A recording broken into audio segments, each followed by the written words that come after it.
जय हिंद दोस्तों, आप सभी का स्वागत है फेडरेशन ऑफ वेटरन एसोसिएशन के यूट्यूब चैनल पर।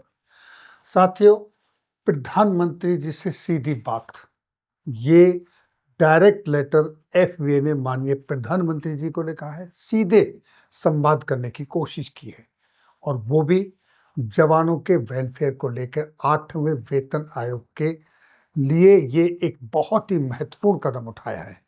और वो कदम उठाया है उसके संदर्भ में आप देखिए, ये जो लेटर है, जैसा कि आप यहाँ देख पा रहे हैं, फेडरेशन ऑफ वेटरन्स एसोसिएशन की तरफ से प्राइम मिनिस्टर ऑफ इंडिया माननीय प्रधानमंत्री जी को ये लेटर लिखा गया 10 जुलाई 2025 को।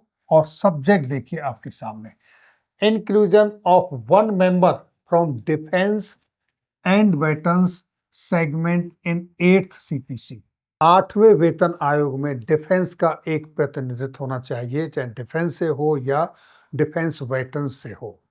और उसके लिए पॉइंट क्यों है, किस लिए ये कहा गया है, जैसा कि आप सभी जानते हो, यही चीज मैं आपको हिंदी में यहाँ दिखा रहा हूँ कि इसमें प्रत्येक 10 वर्षों में वेतन आयोग का गठन होता है, जिसमें सरकार के कर्मचारियों, सैनिकों के वेतन, पेंशन और भत्तों की समीक्षा होती है हर 10 साल में।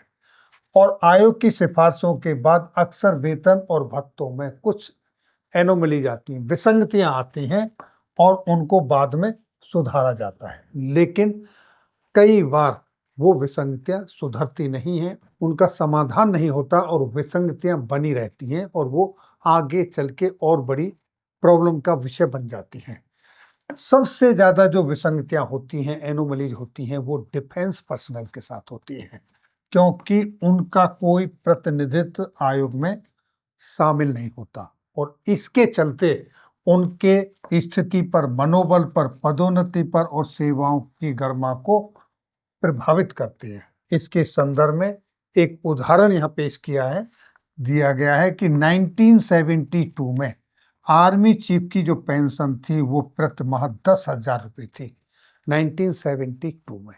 और उसी समय जबकि टॉप सिविल सर्वेंट की जो पेंशन थी वो 416 रुपये थी, तो ये आधी से भी कम थी। लेकिन छठे वेतन आयोग में दोनों की समान 45,000 पेंशन हो गई, दोनों की 45,000 समान पेंशन हो गई, यानी कि वो आधे से नीचे था और वो बराबर में आ गया छठा वेतन आयोग आते आते, जिससे सैन्य सेवाओं की गरिमा को ठेस पहुंची।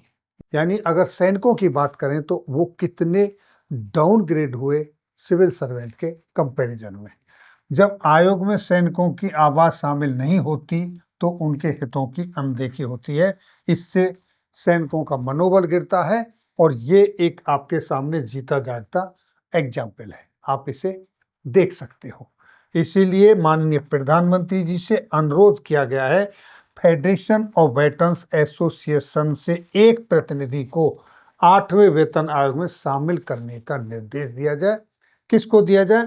उस विभाग को जो ये काम करता है, क्योंकि फेडरेशन ऑफ वेटरन्स एसोसिएशन आज 160 पूर्व सैनिकों की संस्थाओं का संगठन है। सिविल सर्वेंट का आपने देखा किस तरीके से आधे से नीचे चल के अब उनको क्रॉस कर रहे हैं। और आपने देखा होगा माननीय जी मेजों को थपथपाते हैं और जब चाहे जब अपनी पे, पेंशन और अलाउंसेस में बढ़ोतरी हो जाती है, उनके लिए कोई वेतन आयोग की भी आवश्यकता नहीं पड़ती है। आपने ये चीज देखी होगी किस तरीके से, और अभी हाल ही में इस तरह की एक वेतन और पे और उसमें वृद्धि हुई है।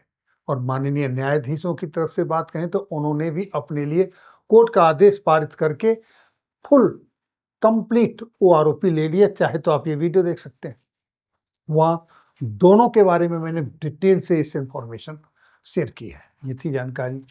फिर मिलेंगे आपके वेलफेयर से जुड़ी किसी अन्य जानकारी के साथ, तब तक के लिए जय हिंद, जय भारत।